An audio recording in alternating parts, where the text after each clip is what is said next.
Hello and welcome. Yeah, there we go. Hello and welcome to Insurrection with Brenton Lengel, my YouTube channel. What used to be my radio show. Then I got sick of doing the radio show, so now I'm doing the same thing, just online on YouTube for a smaller audience somehow, but it's growing. Yeah, I have here with me another YouTube creator who's just started a new up-and-coming channel. This is Aaron from the Capital Gains channel. And Aaron was awesome. I know he looks like he's the Spoony One's older brother, but but yeah, he did a video responding to a video I had done about 4 to 6 years ago, which was Anarchism Explained in 30 Seconds, I think, or Define Anarchy in 30 Seconds, and had liked it and had put it into another video and talked about it in relation to anarcho-capitalism. So, Aaron, do you want to talk a little bit about your channel, what you're doing? Yeah. So thanks for the intro. And my name is Aaron. I started a channel on YouTube because I have been spending a large amount of time debating on Facebook and other websites via, message forums, the merits of capitalism versus the merits of socialism. And it's just a topic that it has taken up more and more of my time all the time. And then I kind of discovered recently that YouTube has a whole bunch of people doing videos of the same thing. And I saw that not everyone, but some people on YouTube get a lot of views and get a lot of subscribers. And I thought, well, there's got to be some way for me to amplify my message. I want more people to be fans of capitalism. And I decided to make a channel and take it to the next level, I guess, get deeper involved in debating and see how far I can go. I'm hoping to get to like 1K subs someday. I know you're almost there. Some people almost there. Yeah, 50 more subs to go. Yeah, right. So I want to kind of just get the word out, I guess. I feel personally, I don't know if you agree with me or not on this, but I feel like socialism is really gaining a lot of popularity on the internet, especially on the YouTube stuff that I've been seeing, especially among the youth in America. And I, of course, being a critic of socialism, I want to try and counter that or offer some arguments that defend capitalism and hopefully change a mind or two, as futile as that may be. But yeah, that's basically what I'm trying to do. Well, here's the thing. You and I think, are both reply guys, because I came like up from like the mean streets of the old. I've been arguing on the internet since I was 18, since I like had a straight, stable internet connection about everything. And it's interesting because I can tell you from a personal experience, minds do change, because I started out pretty damn conservative, when really? I was 8. Yeah. Oh, yeah. Yeah. When I was 18, I was 100% behind capitalism. I was a young Republican. I actually thought when I first got into college, I thought about like running as like a young Republican in student government, but then I realized I wasn't a tool and didn't want to do that. Cool. Good. Yeah. But I started out and I encountered anarchism in a web forum. And was like, what? This can't be a thing. I'm a red-blooded American male, and I'm gonna just defeat this like anarcho-commie jackass. And so, like, every time like an ANCAP or a libertarian or some kind of reactionary comes at me, and they're like, "Oh, you're just a commie," I'm just like, "Oh my god, this is so cringy because you sound like me when I was 18." Because I did the argument, and like I realized very quickly that anarchism and socialism and communism were not what I thought they were. And I would have to learn about them to win the argument, which I did, and came back and won the argument. And then like 6 months later, I was like, shit, they were right the entire time. Property is theft. Yeah. So people do change their minds. Would you say that your shift or your evolution into socialism and communism and anarchism, was it mostly being swayed by arguments that you were encountering on the internet, or was it mostly like you read a bunch of books, a bunch of authors like Proudhon and those guys? And Proudhon, but that's all right. Everyone's there. I can't pronounce that for the life of me, man. Yeah. No, dude. So on my channel, and you'll like this. There is there's a short play that I wrote that's performed. It was being performed for the first time at a theater in New York. It was a pretty famous theater, actually. The Bats is the. Why can't I? I'm blanking on the name. I'll think of it in a second because I'm it's a terrible with crazy. names. Yeah, it's a crazy famous theater, so this is very embarrassing for me. Mm. But it's the Bats is their resident acting company, and it was performed as part of a thing. But anyway, the important thing about this is that it's a short play. It's called Anarcho, episode 1, and I was going to go on to write more of them, but I got busy. But it is a bunch of anarchists, including an ANCAP, trying to run a pizza shop in post-revolutionary Brooklyn. That sounds like a great premise. Yeah, and there's a joke in it where the mutualist says "proud hun," and the communist is like, "Proudhon, what? Did you learn about anarchism on Wikipedia?" And they goes, "No, no, no." Yeah, Yeah. I totally did. So no, it's fine. I said proud on the first time. Yeah. But yeah, anyway, oh, and by the way, before we go any further, because I was meaning to plug this, my comic Snow White Zombie Apocalypse, based on another play that I wrote, has just been nominated for 2 Ringo Awards. And we just finished the 2nd issue, which is going to be sent out to their Kickstarter backers. It'll be published later through Scout Comics, and I am going to be running a Kickstarter to fund the 3rd issue. So if people are interested in like badass comics about zombies and kung fu and shit, check that out as well. You know what? It's cool that you mentioned that, because I was surfing your channel a couple days ago and I saw that you had you made a video when the 1st issue was coming out, and the way you described the story of that comic, it sounds really interesting to me. Believe it or not, I'm actually a big fan of like zombie horror fiction and the zombie look or motif, the green and the black and all that kind of stuff. And I thought, man, I should probably get a copy of Brenton's new comic, so I might have to do that.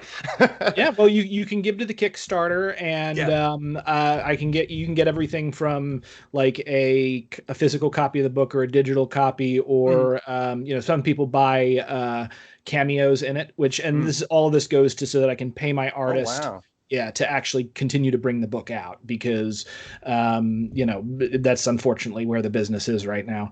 Sure. But you had a question for me before I derailed everything to talk about That's okay. my other stuff. So you were talking about what changed me. Where did I kind of have that? It was really a confluence of things. So I started out, like I said, pretty conservative, because my dad's a Republican, lifelong Republican, and I had a very good relationship with my dad. And I was raised pretty well-to-do, very working class values, but my dad was a doctor, first generation petite bourgeoisie, because like my grandfather drove a bakery truck. So like I was kind of like, oh, capitalism seems great. I don't understand why anybody has a problem with it. Like, this isn't too hard. What's going on? I wasn't worldly enough, and I hadn't actually had a job. And that's really like, so like in high school, I was a Republican. And then in college, I was a libertarian because I was still mostly conservative, but I didn't hate gays. I didn't, and so I was like, conservative economic values, liberal social values. That sounded to me like the way to go. And after a couple of things happened to me after I got out of college. One was that I hiked the Appalachian Trail, Maine to Georgia.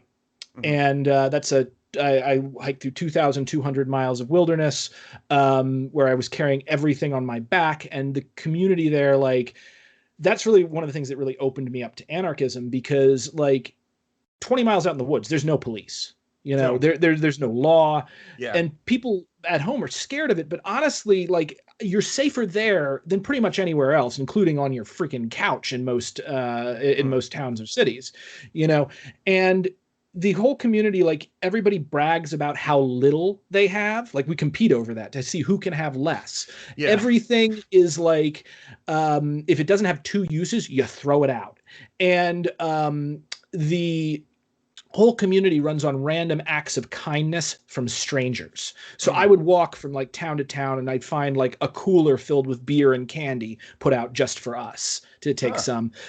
People would give me rides. Occasionally people just gave me money. And like you learn, like, as you do that, and as you move through this like national park system that we have that was started by a socialist, like the AT was designed by socialist Benton Mackay. Mm, Um, so like by the end of that, I was really starting to be like, this is the best, happiest I've ever been. It seems so much more functional than the real world. Like, what the mm, hell's going on? mm, And then you added in, I moved from so first I got off the Appalachian Trail and I worked at a dinner theater.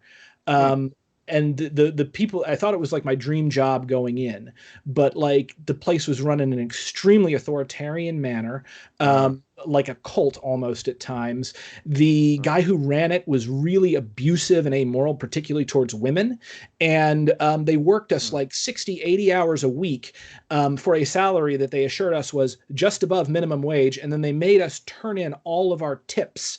That we got in mm. trouble if we didn't get enough tips, but we didn't get to keep the tips. We had to give the tips to them so that they could, quote unquote, pay us a salary. And people put up with it because you're trying to be a full-time artist in the Midwest and almost no one is offering any kind of a position like that. So it wasn't Yeah. all bad, but that guy combined with the job that I got immediately after, where I was working for a fine dining restaurant where like the owner like ran it like as a personal harem for himself, and he Huh. would like take like Yeah. 18-year-old 19-year-old girls who had just started working there and be like, oh, let's come out to dinner with me. And he'd take them to his restaurant, just another version of his restaurant, get them Mhm. drunk, and you know how Yeah. that goes. Yeah. So Yeah.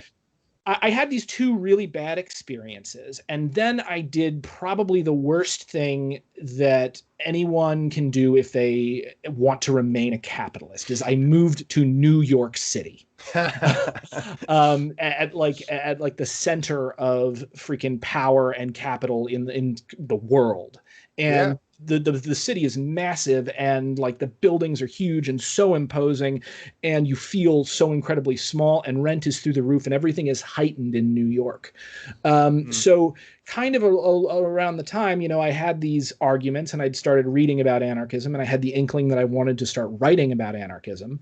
Um, and then I saw this graph, and it was like where the distribution of wealth is, mhm, or like where Americans think the distribution of wealth is, mm. where Americans would like the distribution of wealth to be, ideally, where it actually is. And it was just so absurd seeing that. Having and a and whole bunch at the top and then like just a little bit for everybody else, yeah, right? for everybody else, we got to fight Yeah. over the scraps. Like that, I was just like, between that and everything else, my wife, girlfriend at the time, but now wife, being diagnosed with Crohn's disease, and having no health insurance, like, and watching her being forced to work illegal hours at her job when I was a manager, and I knew that those hours were illegal, but they were going to do it anyway. Because what's she going to do about it? She going to quit? Mm, No, because then we can't pay rent. Like, I was just kind of like, fuck it, property is theft. And I painted mm. a big black and red sign that read, class warfare, bring it. And I took it down to Occupy Wall Street. Yeah. And the rest is kind of history from there. You were really involved in Occupy Wall Street, weren't you? Yep. Yeah, yeah. I remember reading about it and seeing some videos when it was going on. And I guess in some of the videos I saw on your channel, you were talking a little bit about what you were doing down there, and you were helping agitate and raise awareness. And it looks Yep. like you're saying you also brought some artwork down there that you made, like some signage. So that's Yeah. pretty cool. Yeah. It was a sign. The sign was featured twice on CNN, actually. Oh. If you look at my video, it says "Lefty comedians are not your friends." Hmm. That sign is in that, and there are also two pictures of me getting my ass kicked by the NYPD. So if anybody wants Oh. to see that, um, Jesus. yeah, I got arrested at the 1 year anniversary of Occupy doing a satirical action, and I got Uh-huh. kneed by a police officer in the spine and thrown into a motorcycle. Ah. And then he lied about me, and I came and beat him in court, but like, Oh, didn't man. matter. He didn't. Yeah. Nothing happened to him. Nothing happens to him, and it's just a big waste of time and effort and energy and money on your end just to exonerate yourself from the lies, right? I'm sure they said, "Oh, this Yeah. guy was resisting arrest or some crap," right? Well, luckily they did not say that I was resisting arrest, because I was Okay. ragdoll from the time they touched me. Oh. But what they did do, they charged me with a masks charge, because you were in New York, you're not allowed to be in a public gathering and wear more A than face card. three, no more than three people with masks. Okay. But it was only two people with masks, but they still tried to charge us with that. And then the cop said that so it was a masks charge and disorderly conduct, and he wrote on his thing that he'd watched us run out into the road and a car stopped dead in front of us, and we had it on video, and it's just us walking down a completely closed street hand in hand, and then I'm wearing a Mitt Romney mask and my buddy's wearing a Barack Obama mask, because what we wanted was a video of Barack Obama and Mitt Romney being beaten and arrested by the NYPD, which we didn't get, sadly, because there weren't enough videographers right in the area where we got arrested, so you can't really see. But it was enough to exonerate us and prove that he lied. So and that kind of stuff just happens all the time, unfortunately. I did a lot with Occupy. I wrote a number of articles about artists at Occupy Wall Street for the mostly defunct website. I don't know if it's still up, examiner.com. I had my radio show Insurrection with Brenton Lengel that was carried on 22 U.S. stations and 132 international. I was a frequent guest on the Ed Till Show, and I showed up on Russia Today and HuffPost Live a couple times. On HuffPost Live, I was actually... they brought me on to defend the Che Guevara T-shirt, defend. Urban Outfitters made a Che Guevara T-shirt, but it was cool because I got to talk to the guy who created the Che Guevara image and stuff, which was really nice. And he actually gave me permission to use that image. Me and all of Occupy Wall Street from the artist said we can use the image however we want, which was nice. Cool. Well, that's nice of him. He's generous with his IP. Yeah, right exactly. on. And he was not generous towards Urban Outfitters. Yeah.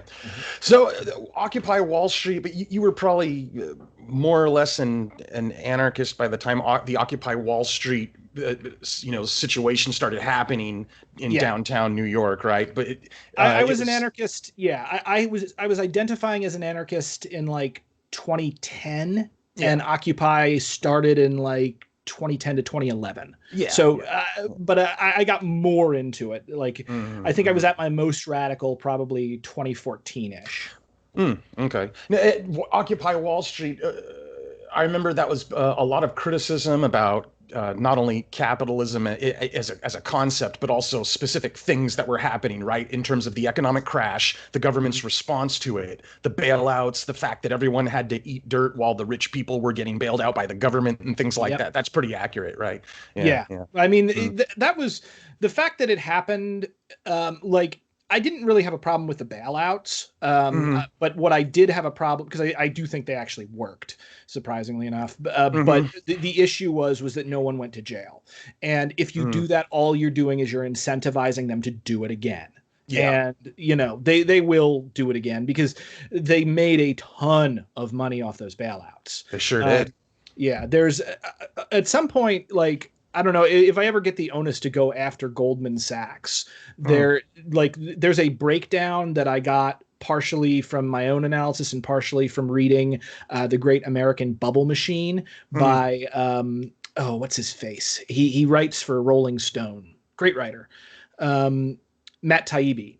I've heard of him. Yeah, he does a great breakdown of exactly what happened with the 2008 financial crash and why it essentially involved a lot of very sneaky tricks within the financial that created a situation where they had what seemed to be an infinite money machine just so long as nobody got stuck holding the hot potato. And then, of course, the one who got stuck holding the hot potato was the American taxpayer.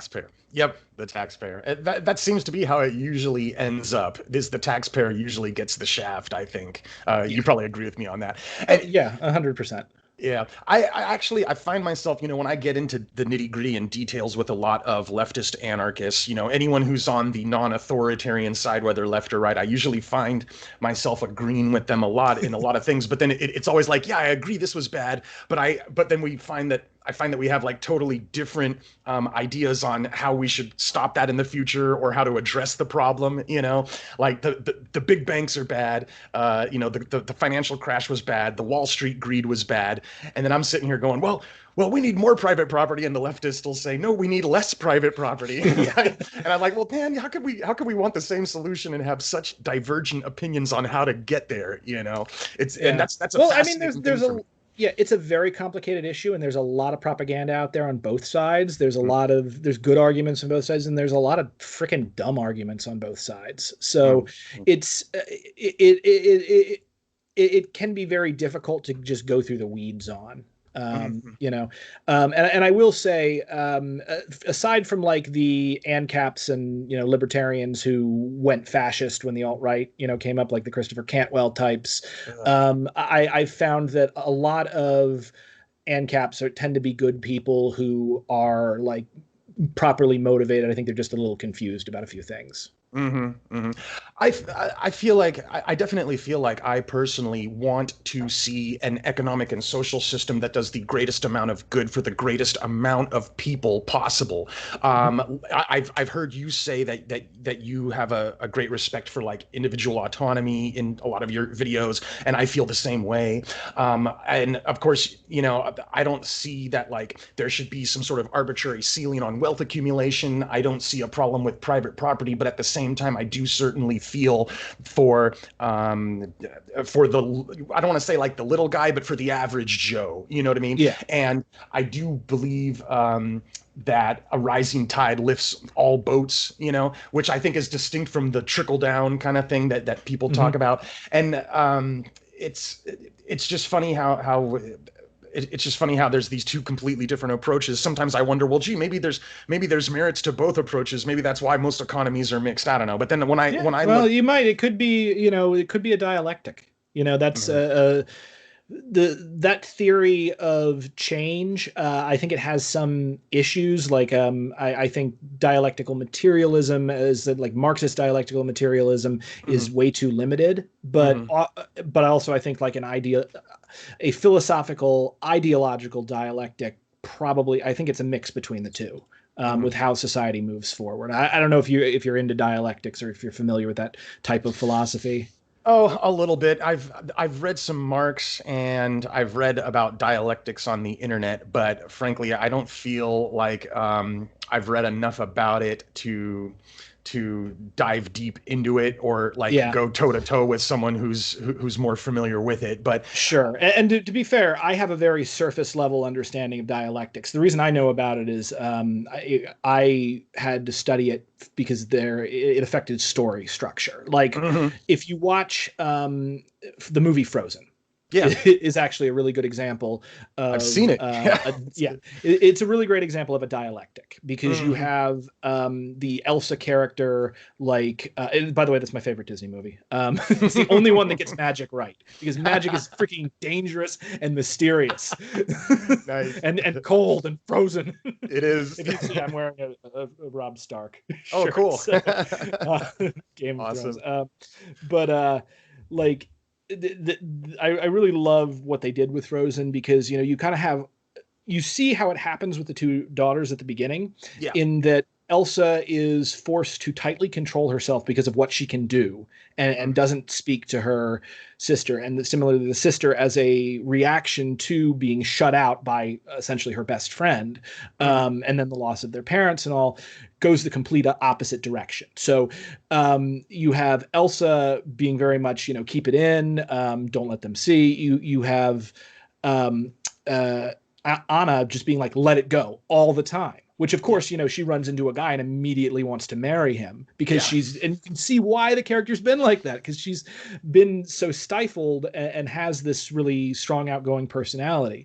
And so essentially you've got the two main characters that are two opposite ends of a spectrum. And as the plot moves forward and they go through the events of the movie, they both move closer to each other, closer to a synthesis of their ideas. And that's one of the reasons why a movie with two protagonists can work, because Hollywood has this idea that for the most part, only single protagonist movies will work, which single protagonist movies are easier to write.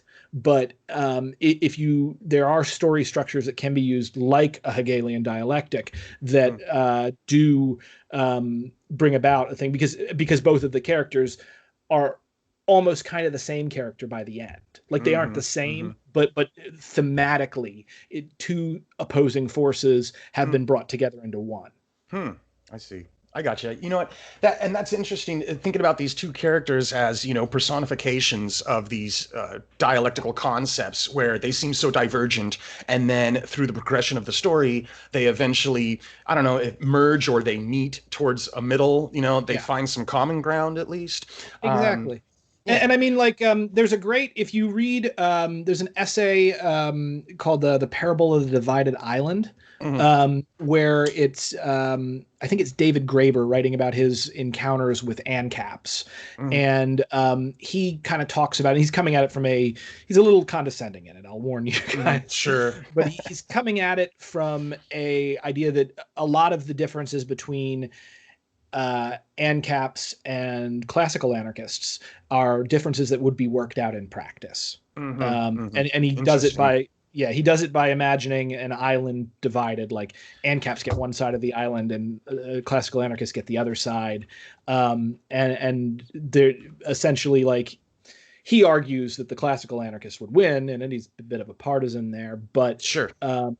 Not through warfare or anything, but just by how the societies would function. So I would recommend to anybody who's listening to read that essay. Okay, cool. I just wrote it down. I have not read that essay yet, but it sounds interesting and it's right up my alley. So I'll probably read it after the call is done. And speaking of that, there's something I wanted to mention, is that there's been numerous times where I've dealt with, I've been talking with ANCOMs, and I've started bringing up specific examples of property, or specific examples of exploitation, or, some wage labor kind of thing. And I'll say, well, what about this, that, and the other thing? And then sometimes I'll get them to concede, or like give me a little bit of wiggle room. They'll say, well, you know what, in Ann Compton, your little business will be allowed to do that. That's not a problem. Like they'll excuse it. I'll convince them to excuse a certain specific little example of capitalism. At least in my mind, that's what it seems. And then and then that's when, like, what I see conceptually is when these details are worked out and persuasion gets involved. Sometimes it feels like the communist and capitalist divide in the anarchist camps gets a little bit closer together, or there start to be a little bit of overlap, or maybe there's some tolerance for both of them to get along or coexist somehow. You know what I mean? Like maybe Well, I think what's important to point out, by the way, and this goes to how ANCOMs and classical anarchists are different from authoritarian Marxists and other forms of authoritarian state socialists, because one of the things that I say to understand what anarchism is, and this is one of the reasons why I don't consider ANCAPs to be anarchists, though I do consider oftentimes the ones that aren't fascists, like the ones that are genuine, have the anarchist personality type. They just have they're just following a different political tradition that calls itself anarchy. So classical anarchists are non-dogmatic, and they tend to be pretty tolerant, except of very specific things, like freaking fascists. Like, people get mad at me for banning them from the libertarian versus anarchism debate group. I'm like, well, Durruti banned fascists from life with a machine gun, so I think you can deal with this.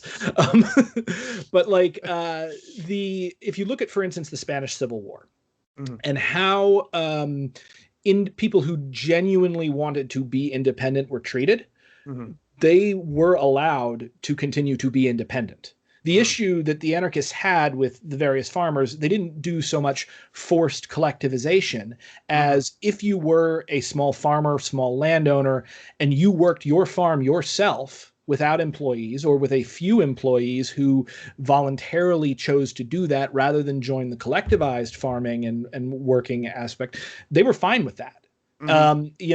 The issue came into effect when the Spanish system was almost feudal. It was called the latifundian system, and like, it was these massive landowners living in extreme opulence and purposefully keeping fields fallow while people were starving.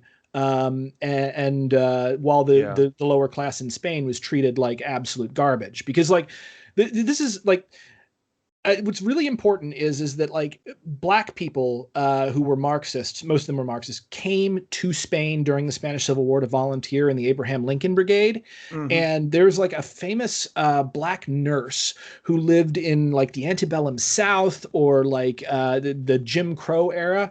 And she came over and saw the way that the Spanish treated the lower class Spaniards, and was like, I have never seen this level of abuse that was not racially based. Like this is as bad, if not worse, as what we've had to deal with in the United States as black people. But now in her, when she saw that in the Civil War thing, that was more of like a class-based thing. You're talking about her criticism of the feudal system, right? Is that what you're talking about?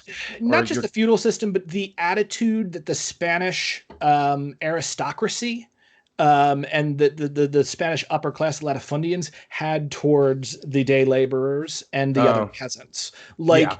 This is what people don't understand, because people are like, oh, they talk about, for instance, like one of the first things people will bring up is like the Red Terror in Spain with where, and you know, awful, by the way, and I'm sure some of the people that were killed in that did not deserve it. But also the White Terror was way worse, killed way more people, and you got to understand that these were people during the Spanish Civil War. And you can look this up, this is documented, the Spanish upper class literally hunted peasants for sport on horseback. They were blessed by the Catholic Church, by the priests in the area, before they went off on these human hunts. They called it Reforma Agraria.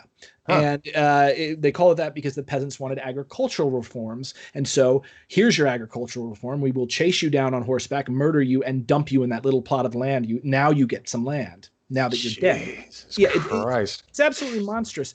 In the factories, they had these things called yellow unions, where literally like it was like a company union that you were forced to join, that was filled with assassins in the pay of the boss to keep an eye on the workers. And if you talked about striking, they just murdered you. Again, look up Pistolerismoism. This is also, again, documented. If you read Spain in Our Hearts by Adam Hochschild, who's a great historian. So, you know, a lot of the really serious like anti-capitalist violence and the revolutionary violence that you saw out of the anarchist movement in like the late 1800s, early 1900s, you have to understand that the conditions were completely different. And that level of social breakdown, it's not like ANCOMs are going to go out and start like just grabbing random business owners, you know, especially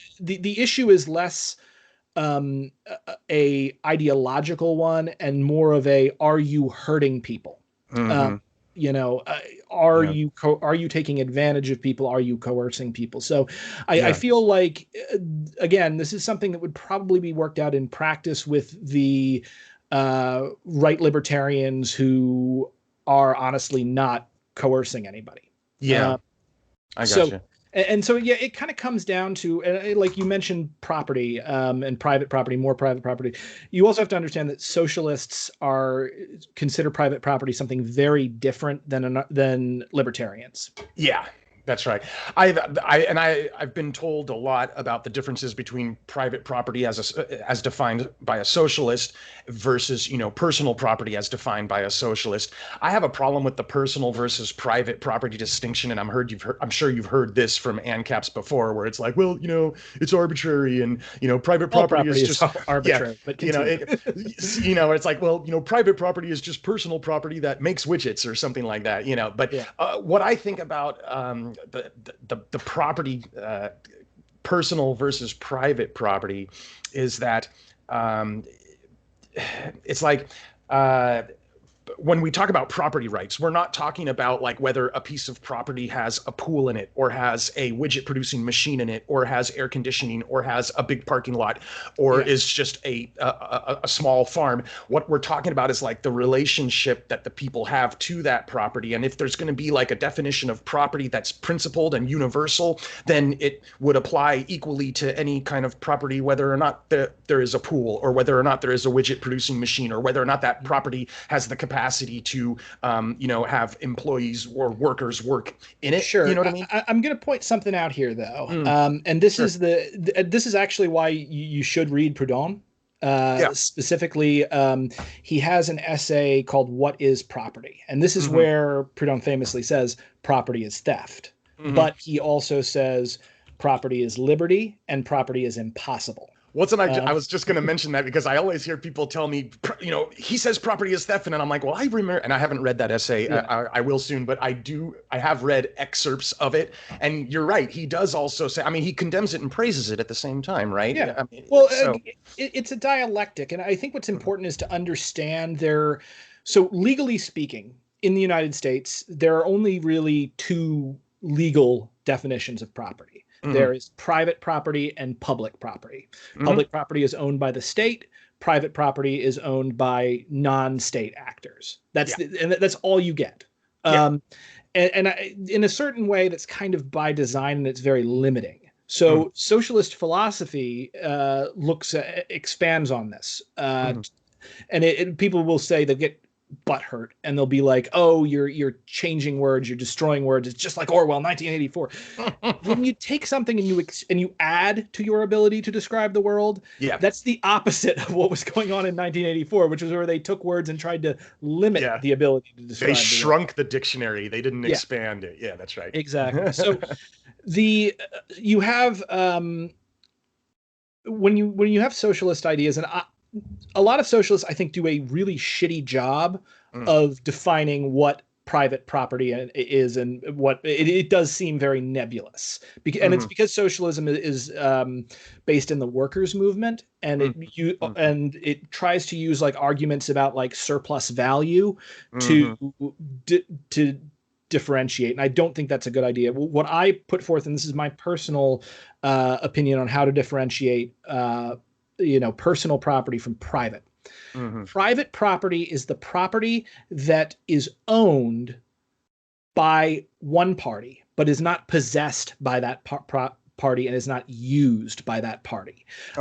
And therefore, the only way that private property that ownership relationship can be maintained is via a state or similar institution. So, whereas personal property is property that a person possesses themselves personally and uses and can defend without a police force. Yeah, I got you. So the difference being like your house is your personal property, and even if you say you rent out a home, like a room. That's you're still living in the house. You've still got the keys, you still deal with whoever is in that room. That still counts as a personal property relationship. Sure. Private property is like when you've got like a freaking 100 homes. And let's imagine, for instance, the state goes away. There's no military, no police. Boom, gone. Now, let's say that the owner of these 100 homes comes to you and your family and says, give me my rent. And you say, Ted, we have been renting from you for 10 years. And we have paid back what this house is worth in rent many, many times over. And you never fix anything. And, so, and there's no police here, so you can't really evict us. So fuck off, Ted. Yeah. What the hell's Ted going to do? Is Ted going to go get his shotgun? Okay, maybe. But then you've got your own shotgun. Is Ted going to get all of his friends and family? Well, you've got your friends and family. So in a stateless society, property that cannot be the property relationship that cannot be maintained can be considered without an army of some kind, can be considered to be private property, and that which can be maintained is either public. That which can be maintained is probably personal. Now, there's also other forms of property too. we have what's called common property. And this is Mm-hmm. where the com in communism comes from. Like people Mm-hmm. think com is communes. No, there's communalism. That is a Mm-hmm. different thing than communism. Mm-hmm. Common property is in, think of the Like air. a worker co-op or no? Oh, you're. No, a co-op would be well, no, because that would actually be a form of personal property, or maybe, yeah. Common is in You're the talking air. about something that really cannot be owned, like the air you breathe, The right? air you breathe, knowledge, Mm-hmm. language is Mm-hmm. common property. And the idea with communism was to try to get to a point where as much property as possible could be moved into the common designation, as opposed to private or public or whatever. Mm-hmm. So essentially, when a socialist is talking about this, they're thinking about public property, government owned, private property, that which the owner owns but does not possess or use themselves, and someone else possesses or uses them on that owner's behalf, Yeah. whose ownership is enforced by a state or similar Yeah. institution. Personal property and common property, and Mm-hmm. types of property can change. People think it's like endemic, but think about like when Donald Trump tried to patent "you're Mm-hmm. fired." He Mm-hmm. tried to take common property, "you're fired," and move it legally into the private property category. Yeah. Yeah. Similarly, you look back at land in America Mm-hmm. before the settlers took over was Mm-hmm. considered common property. Different tribes lived on land and used it, and sometimes they fought each other. But the land itself was held as the common property of the whole. Mm-hmm. And the ownership of it was defined by possession and use. And you can even find this if you go back. There's a great speech by Mm-hmm. Tecumseh to William Henry Harrison, where he talks about how he can't have confidence in white people because they I think the line is like, sell a country. Why not sell the Mm-hmm. air or the great sea as well I as get, the earth? because Yeah, that was his perspective. It's like, yeah, land, it's like air. How do you sell that? How do you sell the wind? yeah.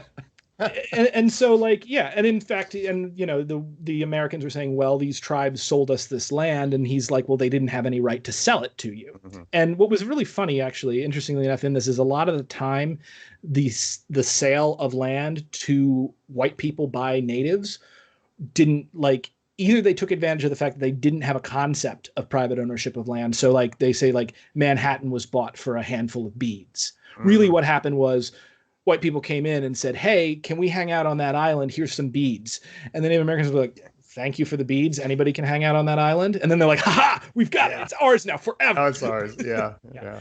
Yeah. And then other times tribes would sell the US government the land that their enemies lived on, so that the US government would then go fight them and take it. Jesus. Yeah. Yeah, it was a brutal period, man. Wow. But yeah, so that's kind of like the sort of understanding of property that the Mm-hmm. smarter, more better read ANCOMs have. Now there are like idiot ANCOMs that come in and don't know any of this and haven't read any of this shit. They just know they're really mad, and Mm-hmm. maybe they're like a crust punk or something. But for the most part, like if you've got someone that knows their shit, they're going to have an understanding of property in and around that. And I find that when I try to talk to ANCAPs about this, they seem to just think I'm lying to them. And I'm trying to trick them with my commie spells, pew pew. Yeah. So I'm sorry, I've talked a lot. So what did you want to say? Well, talking back to property, I liked your example where you were talking about, let's say the state goes away and someone's got 100 properties and he's renting them all out and he's a crappy landlord. And then one of the tenants is like, F you, get lost. You're not fixing, you're not maintaining the property. You're just trying to extract rent from us and you don't deserve it.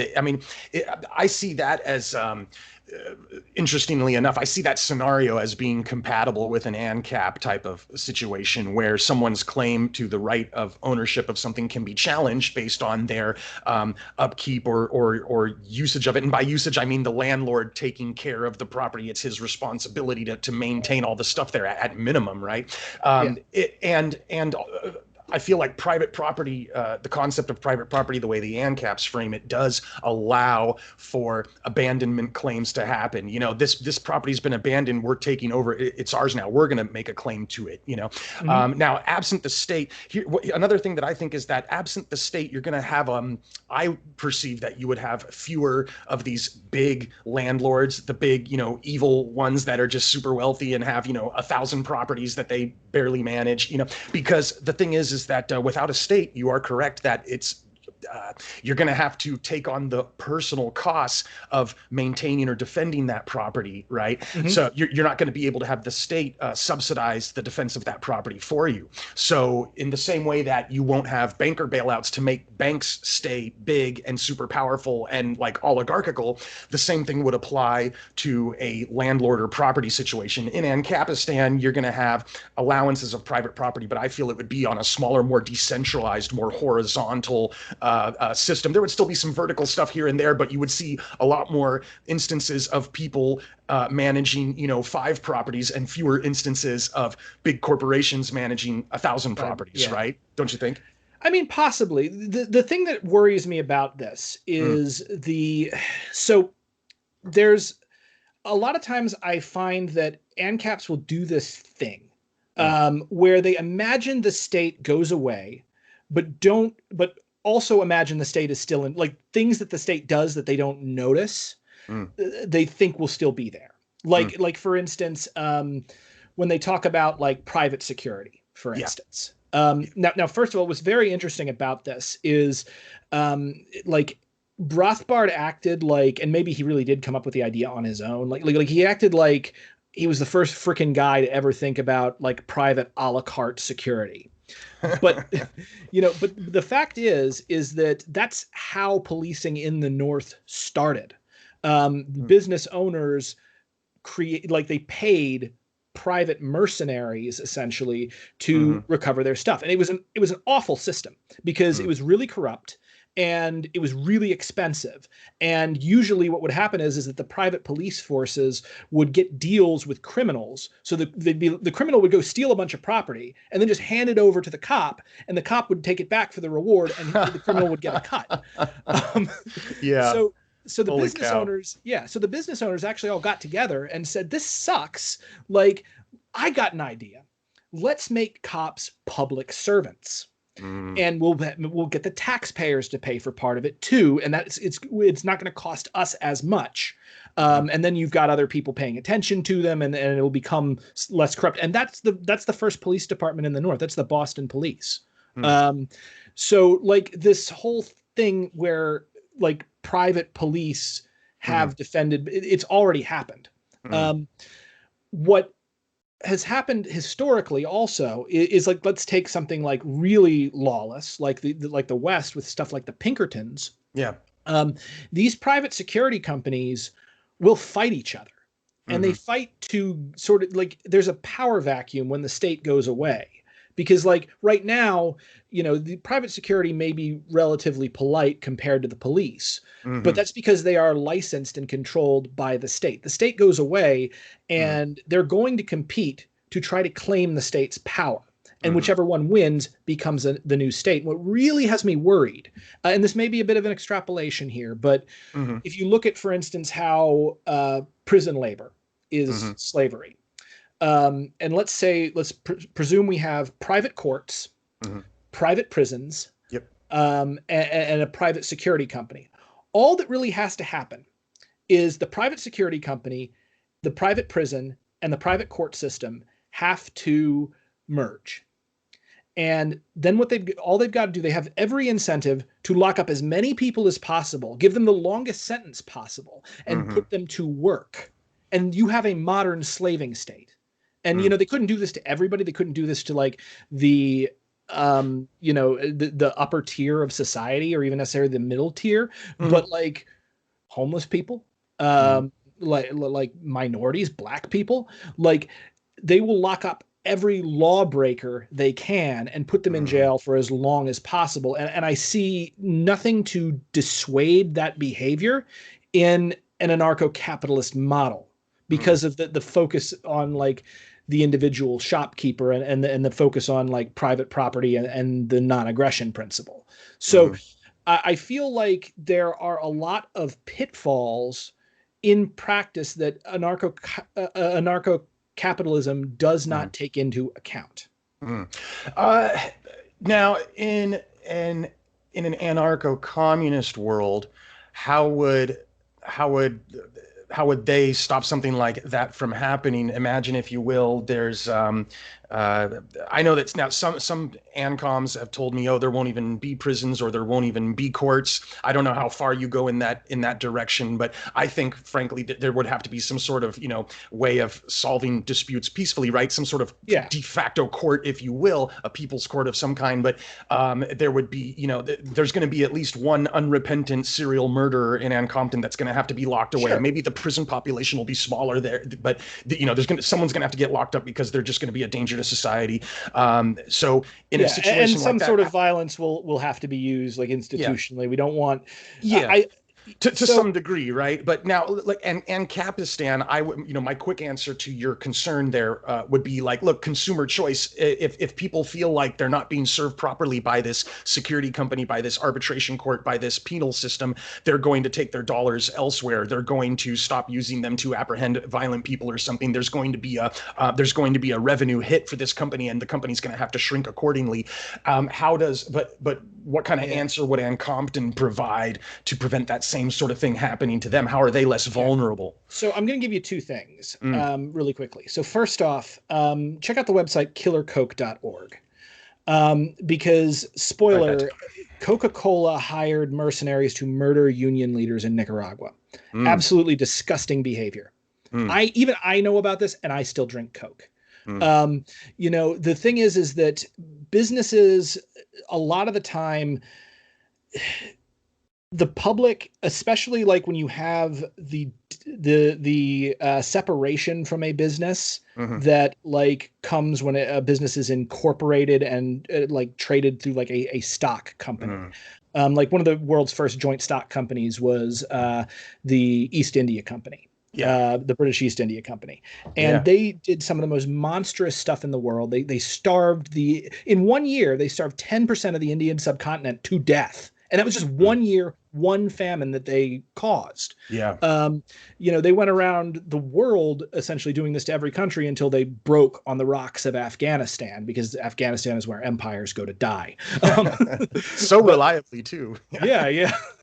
But like, so what happens is that the people that are investing in the British East India Company in England, they don't know anything about what the British East India Company is doing. And even the higher ups, they don't know or care what's happening with the company. All they care about and know about mostly is, did the amount of money that I get come up?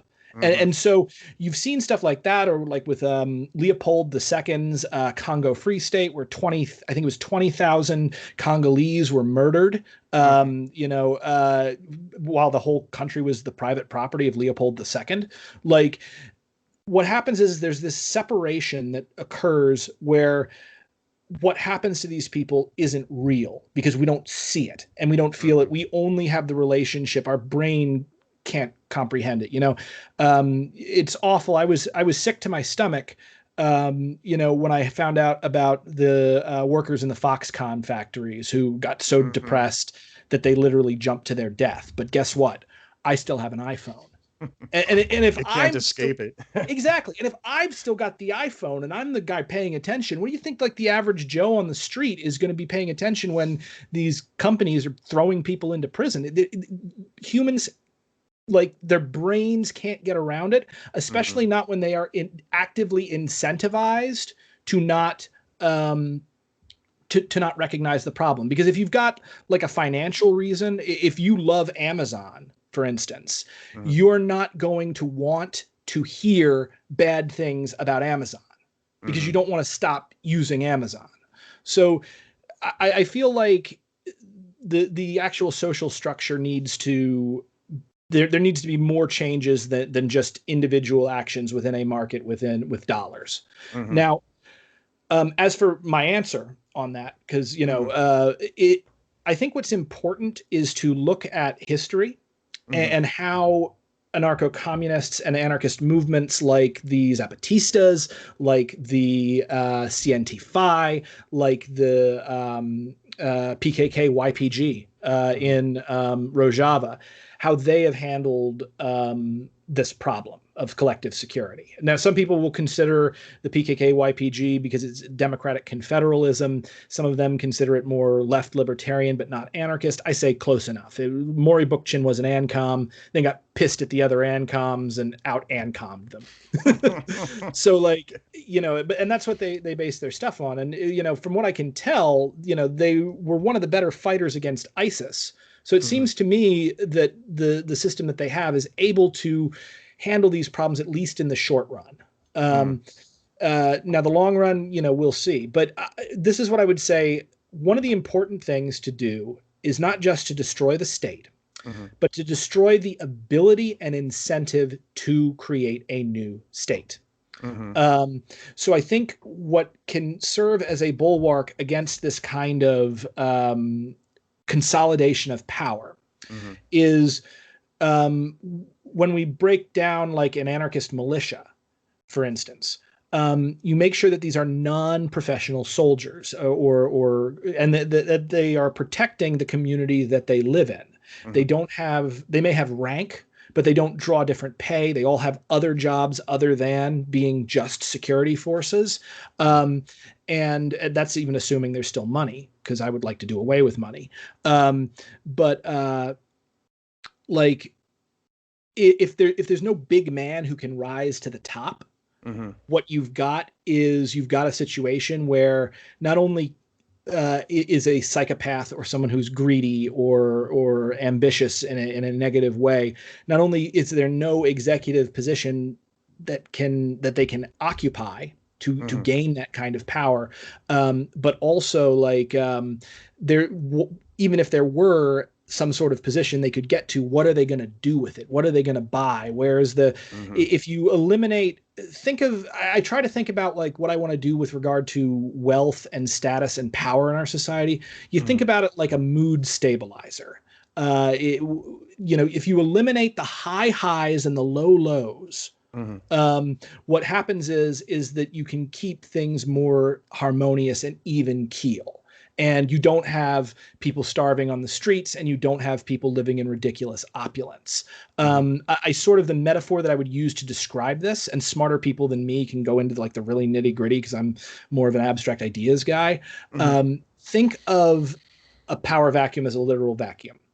And throughout history, humans have filled this vacuum with monarchy and with where you've got the power vacuum plugged with a couple large boulders. I would like to take those boulders, smash them up into a bunch of sand or tiny rocks, and that's how you plug the vacuum, where you get a situation where each person in society is checking the other person's power. And this won't be a perfect solution, but it will prevent the kind of high highs in society that result in low lows of other people, that level of disparity. But also when you have executive positions like that, when you have CEOs and generals and presidents, it's hugely attractive to psychopaths. And once you get a psychopath or a sociopath into one of those positions, it's like they can't be stopped, and they do so much more damage than they otherwise would. Like Donald Trump, perfect example. He gets away with everything because he's president, because we've put that much power and respect and prestige in that office. So let's just do this. Let's nobody be president. Let's just get rid of that office entirely. We can elect a special guy for the nation every 4 years, because people seem to like doing that. But get rid of the power and get rid of the ability to centralize it, and then let people sort themselves out however they want. Hmm. I mean, I like that. I like what you just said, but the way I interpret it, the way you describe that, I interpret it as like, wow, that sounds kind of free market, you know?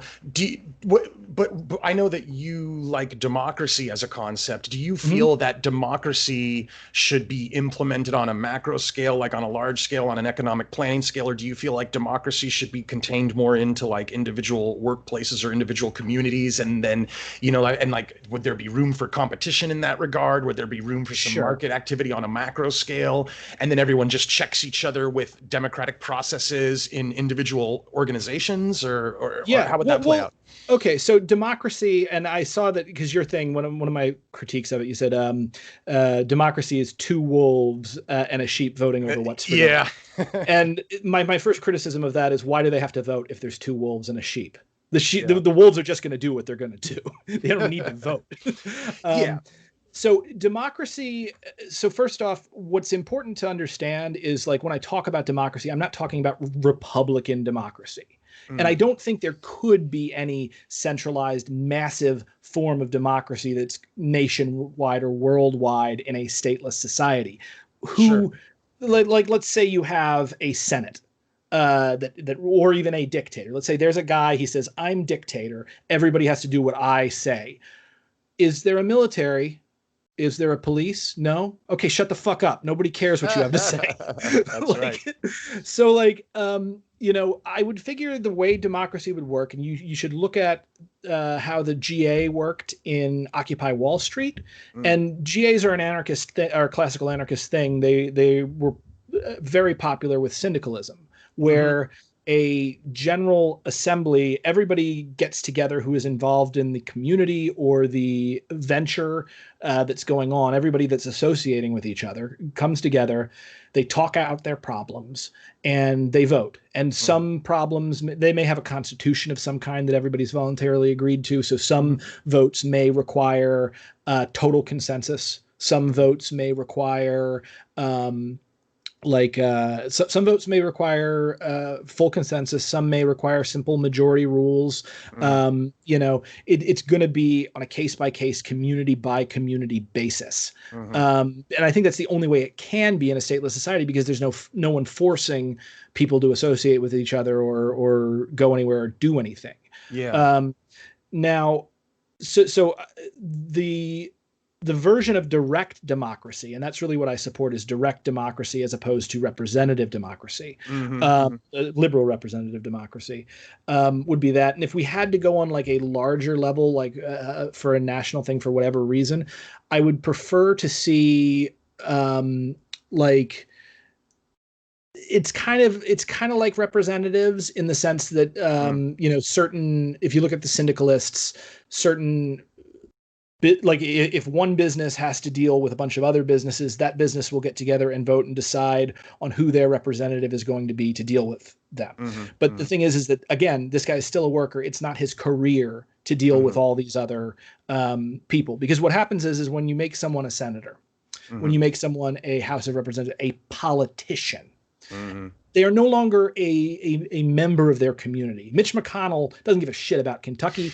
Freaking Chuck Schumer doesn't give a shit about New York. They Yeah. live mostly in DC, and they care about DC and their DC friends. And Yeah. it's just a natural thing that happens with humans. So, essentially, uh, representatives that would be put forth by, say, an anarcho-syndicalist model would be different, in that they are still workers within that. It's not their only job, and they are recallable by the people that work for them whenever they can be. So Hmm. if somebody does start to become corrupt, they can get pulled back down really, really quickly.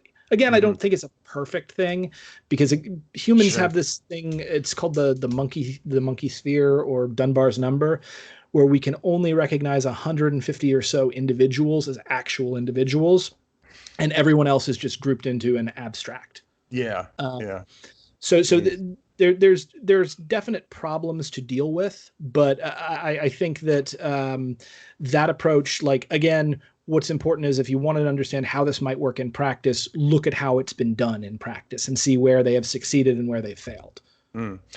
I see the the way you describe it seems to me like it would be compatible with with a market that also allows private property rights in a sense, because it sounds like what the type of democracy that you described there on this, like, smaller, more decentralized level is going to be one where people can opt in and opt out, right? And Yeah. people can say, look, you know what, I was a part of this entity for a long time, and now I don't like the direction that you guys have gone, and I don't like the votes that have been happening lately, so I'm going to reaffiliate with some other entity or get a new job somewhere else or whatever it is, or I'm going to move into a different neighborhood, right? And that, all of this stuff would be so much easier if you think if essentially if what we've done is we distribute resources from each according to his ability to each according to his need. It's much easier to do that, because like losing a job or changing jobs is one of the most stressful things that somebody can do, and a lot of people are not in a position to do that. And it's the same thing like where they're like, oh, if you don't like your landlord, go get a new apartment. It's the same thing as saying like, oh, you don't like your taxes, go to a new country. Like, you damn well know yeah, it's not that easy. you don't like it, get out, like, yeah. But true. Like, yeah, people could associate and disassociate much more easily in a world where they're not one missed paycheck away from starving or getting thrown out onto the street. So I think, again, this is kind of why I support a more socialistic way of handling things, because I don't like, once you introduce extreme disparity and you introduce the ability to become a king, whether it's a political king or a CEO or whatever, you incentivize that. And once you've incentivized that, then the psychopaths and the assholes are all going to start running to climb to be the king of the mountain. And they wind up setting up setting either by design or just by accident, they set up a situation where people are coerced. And I want the maximum amount of freedom for the maximum amount of people. Man, yeah, you took the words right out of your mouth, out of my mouth. You want the maximum amount of freedom for the maximum amount of people. When you start giving me specifics about how you'd like to see society organized, I see that it seems to me that competition, in a sense, would be allowed, in the sense that people can choose to associate how they want, and they can go find the better deal, right? Like this place will treat me better as a worker, or this community will treat me better as a resident of it, and that kind of thing makes me think like, okay, well, what it seems to me is maybe you and I have a much closer idea of the framework of society than we realize. We're just predicting different outcomes. It's like, okay, well, there'll be competition. I mean, from what you're telling me so far, it doesn't sound to me like you want to guillotine everyone who, no. owns any private property, right? You're not that kind of guy. No, I don't want to guillotine anyone. I mean, I'm a Buddhist. You want to persuade, right? You want to convince, you want to give arguments and let people make their own choices, but you predict that people would choose to abolish money, and they would choose to go to worker-owned businesses and that kind of thing. I'm sitting here going, I don't know about so much choose. So here's what's important, like with the abolishing of currency. What's important to understand about, and this is maybe just my pet peeve because I fucking hate balancing my checkbook. But there's a lot money, and this is actually also why I don't get really up in arms about taxation necessarily. Like, it is theft. I'm not saying it's not, but money isn't real. Money, especially fiat currency, but all money. It is not even Bitcoin, especially not Bitcoin. It's a measure of wealth. It's like it's an intelligent system that humans built to aid in cooperation. Like that's really what it's supposed to be for. So like the idea of like, oh, we can't build a house because it's an economic downturn and there's no money. It's like saying like we can't build a house because there's no inches. Like, we have all the wood. We've got all this, but there's no inches. We have the market on inches is down. So like money, as I feel like it's a very old system. It's a very buggy system, and it has some major drawbacks because if you look at how humans function before money, in our hunter-gatherer societies, or how we functioned on the Appalachian Trail, where we, for the most part, didn't use money, except when we had to deal with like the rest of society. like we still were able to collaborate, and it was so much more of a honest and friendly engagement than what we had otherwise. Because early on, like if you read David Graeber's Debt, the first 5,000 years, he talks about how money existed in pre-state societies, but it was closer to like wampum, where it served a ritual. It served a ritual purpose, like it might have been exchanged at weddings or funerals or something like that, and that bartering, trading something for something else, wasn't done among friends. It was done among strangers or enemies. So what happened was that everyone within a community was seen before money was seen as essentially being in debt to everyone else in that community simultaneously. And you helped your neighbor because you knew that you would need your neighbor's help further on down the line. And that's how the community functioned on those levels. Now, can we do that on a larger scale? I sure as hell hope so, because again, I freaking hate balancing my checkbook. But the thing about money is that silver coinage was introduced as it rose with the state and with slavery and wars of conquest. Now, wars had happened before this as well, and David Graeber gets into this. But essentially, what happened was that the governments in these early states measured their taxes in silver. They weren't usually paid in silver, but they measured it in silver. And so silver began to be mined and turned into coins and used as currency, essentially, even if the peasants were paying their taxes in wheat. So suddenly this was a big problem, or a huge awesome thing, depending upon where you were sitting, because that silver could then be used to pay professional soldiers. And those soldiers could go and sack cities. And previously, where the soldiers would be paid in plunder, the professional army paid in silver could now sack the city, capture the inhabitants, bring them back to the country, and put them to work in the silver mines, mining more silver, which was turned into more coins, which was used to hire more soldiers. And oh my God, I've gone cross-eyed. Jesus, yeah. Yeah. And so like there is a reason why the Bible says the money is like the root of all evil. There's a reason why you cannot serve God and mammon. And like this currency itself presents an abstraction that has a lot of benefits for human collaboration, but there's some huge fallbacks. And as somebody who wants to destroy centralized power, currency can centralize in just a few hands. So let's get rid of that so that we don't have it, and we'll find another way to collaborate. Now, I don't think people would just give it up ideologically, but what I want you to look at is the fall of Rome. When the Roman Empire fell, the Roman dinar became worthless.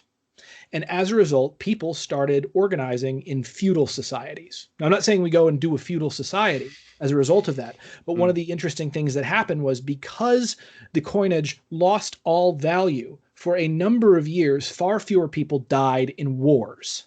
Like there was maybe more bandits and stuff, you had like, these feudal lords, and there were still wars, but they were much harder to maintain on the larger scale, not the scale that had been going on with Rome's wars with everyone and anyone. So I think, again, if we can get rid of mammon, we can ensure that we are in a more peaceful era that we can enter, where humans can flourish and be free in a way that we haven't been since the rise of the state, or at least that's what I'm hoping. Yeah. I see the connection that you're trying to make between the coinage, and warfare, and how it enabled warfare. But when I see that scenario that you described, and I agree with it as being accurate, but what I think is the real thing that enabled warfare wasn't so much just the quantification of value or the maintaining of a exchange medium, as much as it is the fact that the state was able to tax and withdraw, extract surplus value, if I can use the term, from the taxpayers, and then subsidize the war, because wars are generally destructive, and war results in a loss of value for humanity as a whole. But definitely profits a few special groups, right? Yeah. So war would profit a minority of special elite interest groups, and then it would cause a net loss in value and productivity and happiness, for humans on a global scale, right? So I feel like I agree with you entirely on that. And again, like the use of the coinage just basically made what they were already doing more efficient. It maybe made it easier for them to subsidize those wars and conduct them and do the conquesting because they had the efficiency of the exchange medium. It's like a sword; it can be used for good or evil. It's really good at chopping people's heads off, but it's also good at defending yourself from people that want to hurt you. So it could go either way, right? In terms of how you use it. Right. Absolutely. I kind of consider money, again, if I'm in general against the consolidation of power, I'm also against the consolidation of money because money is power. Now, what's really interesting, what I would like to see, because people do ask me, like, how would you run things without money? And again, smarter people than me can come up with the rest of this because, again, I'm a hippie artist, philosopher, I'm a philosopher on my good days, but what I found really interesting is there's this thing called swarm technology. There's a podcast that I think can still be found online. It's called Improving Humanity with the Power of Bees. It was one of the Cracked podcasts. And what they found is that swarm technology is a way of aggregating individual human input in such a way as the swarm becomes smarter than the sum of its parts. And what they found was that the swarm was actually able to outpredict both the experts and the Vegas odds and correctly select the top 3 winners of of the Kentucky Derby. Oh. Now, this was really, really great because essentially what you've seen happen here, and this is in a very limited way, I don't know if we could do this on the societal level, but you essentially just saw swarm technology outcompete both central planning and markets. Because the central planning, that's the experts. That's what, the Marxists essentially want to do. Take everything, put the government in charge of it, and have a few smart people and bureaucrats tell us how to select our resources, which, the economic calculation problem that doesn't work very well. I don't know if it could, it's being done better, like in China, from what I understand, but there's other bigger problems with that. Then you also have the Vegas odds, which are like markets. And markets are very effective means of organizing. I'm going to say that markets as a means of organizing they operate on the principle of synergy. And I think that they do in general work better than centralized planning in a lot of ways. But the problem with markets is that they are biased towards previous actors within the market. So there's a way to gain sort of a snowballing effect. And then you get what's called essentially a market failure. Now, I'm not an economist. I've got friends who are economists. They can come up with that and, can probably say whether I'm talking complete crap here or I'm actually saying something interesting. Though most of my friends who are economists are also kind of pricks, so they just say I'm talking crap. So, no, I love them. It's funny, actually. My good friend who is a professional economist, he's the one that convinced me to be an anarcho-communist. And then he became and then he became a Marxist, and then he became a libertarian. Jeez. And I was a libertarian when we first got together, so we just switched places. Yeah, it seems like you're orbiting something around and getting into the waxing and waning there or something. Well, also we had very different environments. And ways that our life. When I went to New York and became a hippie artist, he went to school and got an econ PhD, and especially in the United States, like econ departments are very heavily rah capitalists. Like I remember I went to the econ department at Baruch College where I was working, and I asked this one professor, because I'd heard he was an economist, to clarify a point that Marx had made. And I was like, so Marx said this. Is there any empirical research that proves that Marx is right? Is there empirical research that proves that Marx is wrong? And the professor looked at me and just said, read Milton Friedman. And I'm like, Okay, that's Uh, not what I asked. yeah, yeah. But like Uh, the point being is that sometimes I feel that these due to the legacy of the Red Scare, I feel like and also some actions by the Koch brothers, economics departments and economists tend to lean right very hard in a lot of yeah, ways that maybe they probably shouldn't overall. But yeah. we'll see. I could also just be wrong. Yeah, I think you're right though. From what I've gathered about universities and the higher education system lately is that the econ departments are very pro-capitalism, like Mhm. like Yeah. zealots, but a lot of the arts and history and humanities and stuff tend to lean left. And at least now, I haven't been to college in well over a decade, so I don't know what's happening on the campus today. But from what I've been reading and been told is that a lot of people are afraid that universities are pumping out more leftist sentiments among most of the graduates. But then again, most graduates are not econ majors, right? Yeah. So, Well, uh, I kind of feel like I feel like that's a line of like right wing propaganda, which is mm, not to say that, broadly speaking, the more educated you are, the more you tend to lean left.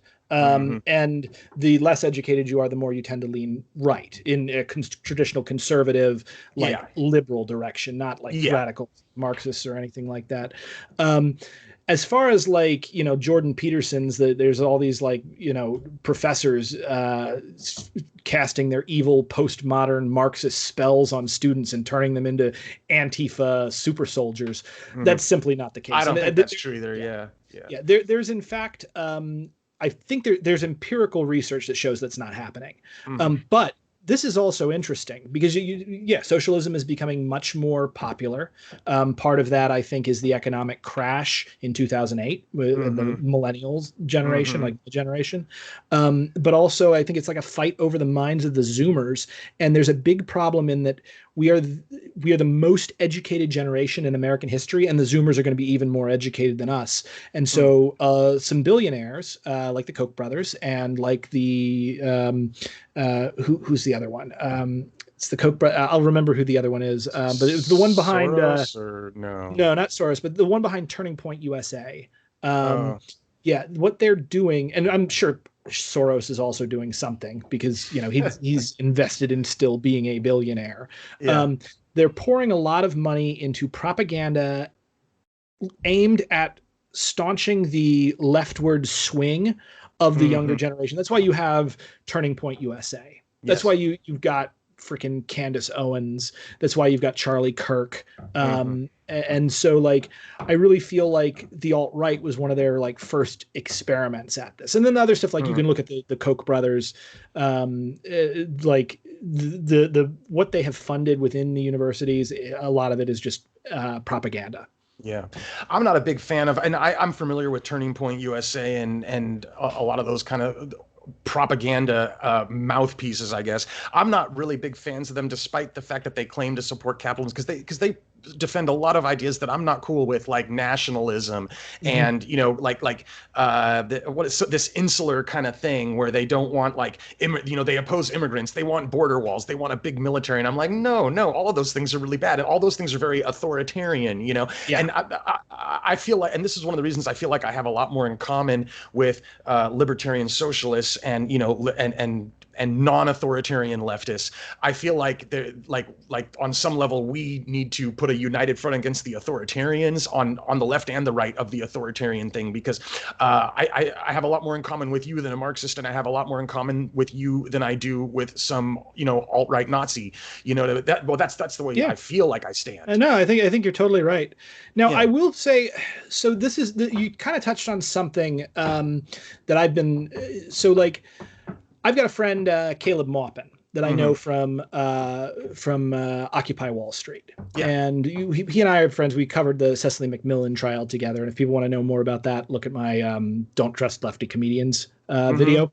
hmm And now Maupin is a Marxist, hmm and he and I disagree on a lot of things. hmm I'm happy that he's around because there is a place, I think, for some of the arguments that he makes with regard to the overall like the overall ecosystem of ideas. Mm-hmm. But also there's people who are just freaking nuts, like the freaking brainless tankies out there. I'm Yeah. not going to name names because I don't want to pick on anyone. Yeah. But like, and similarly, yeah, like the alt-right, the freaking Nazis, like we do need a united front against these people. I would Mm-hmm. agree with you 100%. Because Mm-hmm. I think that like the difference between a principled ANCAP, like an actual principled ANCAP, Mm-hmm. besides and a left libertarian is a lot less than it seems.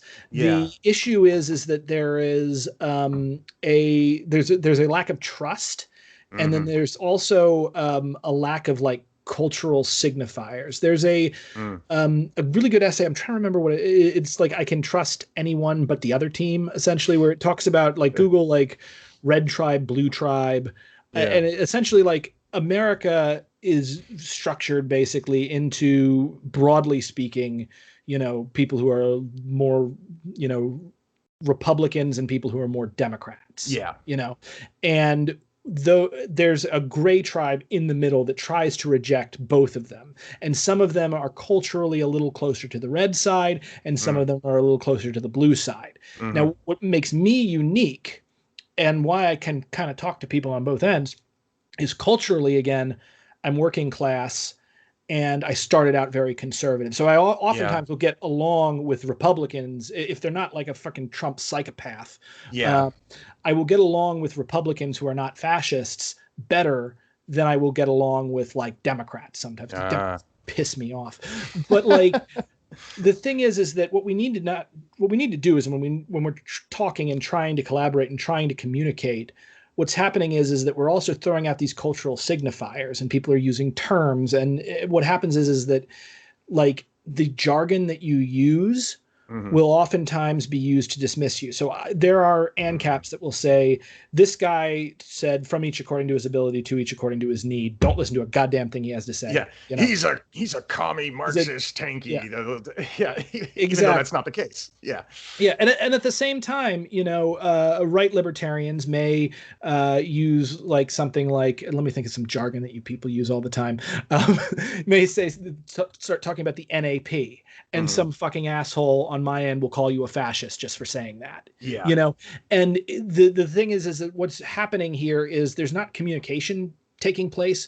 What's happening here is it's like talking a certain way and using a certain vocabulary is Mm-hmm. like flying a flag and Yeah. going, this is my flag, this is my people.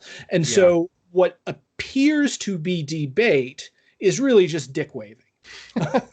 Yeah. And I think we do need to find a way to get past that and to get past our tribal nature and our monkey sphere and find a way to collaborate. Like, I don't know, we could build like, I don't know, the freaking sanity party.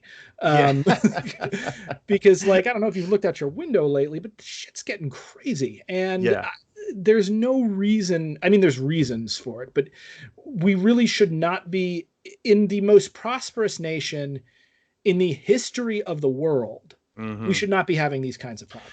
Exactly. Yeah, there is, and I think I see what you're saying. It's like there is reason to have debate. There is reason to explore and hash out the differences that we have. But there's no reason to be shooting each other on the streets or beating each other up or running around in these caravans looking for fights, like physical fights. You know what I mean? I absolutely agree, and I see that happening on both sides. And like all the Trump nutzos are causing trouble in Portland, and then some of the more extreme Antifa folks are just smashing up private businesses or beating up the property owner that tries to defend his business. So it's happening on both sides. Are they got a bloodlust or something, and that's totally not my jam. I know just what you mean. I remember this at Occupy. So, I never did the black bloc thing. I like to go out to protest, show my face, and be there. I actually would bring a banjo with me and play, and it would calm people down a lot of the Cool. time. Yeah. And so like I would watch people. I was with a march, and there is something to be said for groups thinking as groups. And during this march, at one point, the march just happened to go by a wall. just a random wall that was like set up, and people started attacking the wall and pulling at it and grabbing at it. And because one person started doing it, like a bunch of other people started to do it. And somebody immediately used the people's mic at Occupy, the mic check, mic check, mic check, and then, which is great because it stopped everybody and they had to actually listen because they were listening and repeating the words. And the person explained, like, look, we're protesting we're protesting because there was like a wall that we did actually want down, like a block away. This wall is irrelevant. Leave this wall alone. And so they went and we moved on. Now, the thing is that also what's important to understand with protest movements is that there are crazy people. There are there are agent provocateurs trying to start fights, trying to get people arrested. And there are there are people who are just kind of there for their own reasons. People who might just be interested in telling a cop to fuck off or grabbing a new pair of shoes out of whatever store that they've looted or whatever. I don't think it's necessarily I don't think it's a good idea necessarily to shake your fist or your finger too hard at property destruction. And this is what I love about Vermin Supreme and why I would have voted for him if he'd gotten on the ballot. He tweeted out, was any of the property hurt? Was the property? Can the property be he's great. He's wonderful. It's totally legit. He actually saved me from what was increasingly becoming a dangerous situation at the 2012 Democratic National Convention. Really? Were you at the Democratic National Convention and you were in his presence, his aura, huh? Yep. Yeah, I was down there protesting. I had press credentials. And there were a number of creepy interactions we had with the police, but the police had blocked us off on a street and we were trying to march past the convention center. And so they had us all like, and it was really hot. And like, I think it was a miserable situation and people were getting more and more agitated. And then suddenly I hear out of my ear, I hear, "Oh, Vermin Supreme, now it's a protest." And Vermin Supreme came in, he threw glitter on people. He talked about ponies and teeth. And I watched the cops start smiling. And I watched the crowd, and not long after that, the cops let us through, and we went through and we marched past, and everything was fine. And that could have gotten very, very violent. And so his presence, and he's always like that at the protests. So he's a really a great guy, and I was really disappointed that he did not get the nomination because I was really looking forward to voting for him. He's a cool guy, and I like it. What we've got going on right now is that people are protesting in the streets because cops keep murdering black people with impunity. And it's not just black people. They're also killing a shit ton of white people too. They're killing everybody. Yeah. Because there's who watches the Watchmen. They have no oversight, and the blue wall of silence is there, and nobody knows how to deal with it. And that's why these protests are happening. And property destruction happens sometimes as a result of the protests. Either it is symbolic property destruction or it's random violence, but you can't control that. Or it's an agent provocateur specifically trying to break shit, or it's just a nut, or a bad actor. But I find like if you get on people about that and you're like, don't, it's like shaking your finger at a freaking hurricane. And also what you are implicitly saying when you try to no, is you're saying, no, don't do that. Just continue to let the members of your community be killed. Like that's how people take it. And I know that's not what most people who condemn it mean, but that's how they take it. Yeah, I gotcha. It's I tell you this, I don't shake my finger, and I don't really have a problem with it when they set fire to the Minecraft courthouse on the server. And but like if they occupied the police station and turned it into a community center or a medical clinic or whatever, that didn't really upset me too much. Of course, But you break some unrelated guy's shop, and he's not maybe he's not insured. That exactly. sucks. Yeah, it's like, libertarians like me, the right libs like myself, just howl in anguish when, someone's value, when their property gets hurt. And then, but I will say this, I've had a lot of people tell me, look, people cannot be replaced. Property can. This is about people's lives. The property doesn't matter. Why does the property matter in this situation when people's lives are being hurt or extinguished? And then, on the other hand, you see some business burn down and this guy is crying and he's like, I fed my family with this business. Now what am I going to do? Like, how am I going to get food for my kids? That kind of thing. So I thought, well, maybe property, maybe when you destroy property, it very well can, not always, but it can ruin someone's life. So, but I see your point too when you say that based on the context of what's happening, that that not only philosophically but also tactically, it may not make much sense to wag your finger when someone throws a Molotov at a random Minecraft building, private building. So. I see what you mean, but at the same time, I just wish that there would be more respect for these things that people have worked so hard on that are unrelated, to what's going on. What is going on. But then on the other hand, I agree with you on that. It's like people do have rage. How do they satiate their rage? How do they express themselves? And there's only so many courthouses in the Minecraft server, so there's only a few. So, but there's a lot more private businesses in the Minecraft server. So then you need more targets, I guess. Yeah. Well, I think you're totally right. And here's the thing, like, I think that peaceful protest is what needs to happen. But when violence is being done against these communities, like people, it's unrealistic to think that people aren't going to get so angry that they do something stupid. Sure, and so that's why I think what we need to be looking at is how do we address these problems? Because one of the things that I have noticed is that people who feel that they have no stake in the system, that they are only controlled by the system and that they are not part of the overall community, they feel no obligation to follow community rules or morality or anything. Like if all you have known of the police is that they're another gang that's going to harass you and, kill members of your family and members of your community, and they'll get away with it every single time, you are under no obligation to follow. You feel that you're under no obligation to follow those laws. And, I'm going to smash up this shop and get mine because, and that's wrong. I want to make that very clear. It's still wrong, even if you don't feel that, but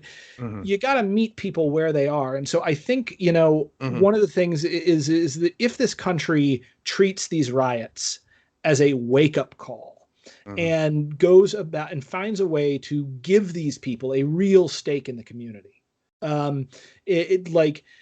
you're going to see this kind of rioting diminish. And then the only reason people will riot is their team loses or wins. Yeah. Those riots also suck, but they're not as bad as the ones where everything gets burned, But well, I prefer the sports riots. Europe, I have a friend. Those soccer hooligans are on a whole nother level. I have a buddy. He's literally like partially disabled because of soccer hooligans. Like he was a frat boy. He was like 18 or 20 drinking overseas, and like a freaking soccer hooligan like cracked his skull. It's the like, and I mean, also again, sometimes these sports riots are also an expression of something else. Like the sports riots, the famous like sports riots in Rome with I think it was like the Greens against the Blues or something. Like those were not just riots, but they were they were political in and of themselves as well. They just used the sports loyalty as an excuse. It's the same thing like in Russia, where like in Russia, freaking ballet is huge and politicians will sponsor ballerinas. And if they dance really well and they get a big part, that politician stock also rises. It's stupid. But have there ever been any ballerina riots in Russia? I wonder. I have no idea. I will tell you so the director, the former artistic director of the Bolshoi, came and took over the American Ballet Theater And he's a recipient of a MacArthur Genius Grant. Uh-huh. He put Shostakovich's music, and his name's Ratmansky, and he was asked, like, when he came over and took over at ABT, they're like, as the choreographer, like, in residence, they're like, why did you come to America, and why'd you leave the Bolshoi? And he says, he's pit of snakes. Holy And cow. like, shortly thereafter, the guy that succeeded him had acid thrown in his face by, like, Whoa. somebody, like, who was representing, like, a angry dancer. So yeah, they My take the God. ballet very seriously in Russia. Don't fuck with Very Russians. seriously. Wow. Yeah. So I mean, I guess my point is, here's my thought about these riots. And this is, I have no proof of this, so this is kind of a conspiracy theory at this point. But I both parties at the moment think they want the riots. Hmm. Trump thinks he wants the riots to happen so that he can look like a tough guy and crack down on them and send people to black bag random protesters and get footage to stir up and frighten his base. And Democrats think they want the riots because every day that those riots go on, every day like a freaking police station gets burned, they think Trump's going to take the blame for it, and he probably will, because he looks massively weak to anyone. But also, what they don't understand is that the red tribe and the blue tribe express power differently. And I remember I saw, like, a lot of liberals in my feed because I freaking hate liberals, and I have a lot of them that are my friends. And like, I remember when, like, Nancy Pelosi did the, like, clap like this, they're all like, "Yes, Queen! Oh my God, did you see that? Did you see how strong?" And like, you and me, being associated with the right, know that you're like that.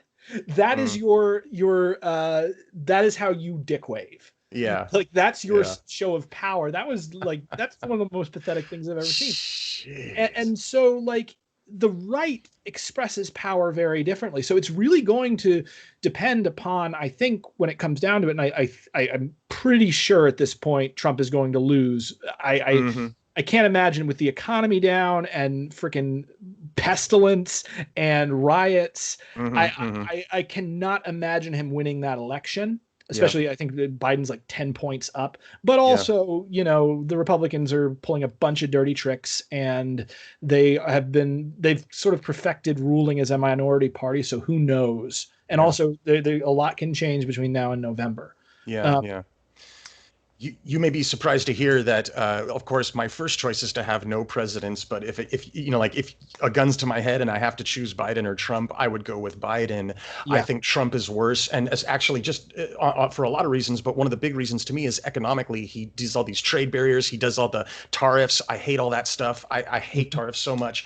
One of the things I do at my job is import products from China. Putting a 30% tariff really messed us up. But that messes up a lot of people, because everything that is made in China, I bet 2/3 of the stuff in your house is made in China. It is in mine. Yeah. So I think Biden, I'm hoping he would stop the tariffs, and he would stop a lot of that border wall crap and all the, you know, the protectionism that Trump does. Because I think Obama was a way better president than Trump. I'm not an Obama fan, but, you know, this is relatively speaking. I think Biden would be a return closer to what Obama was doing, right?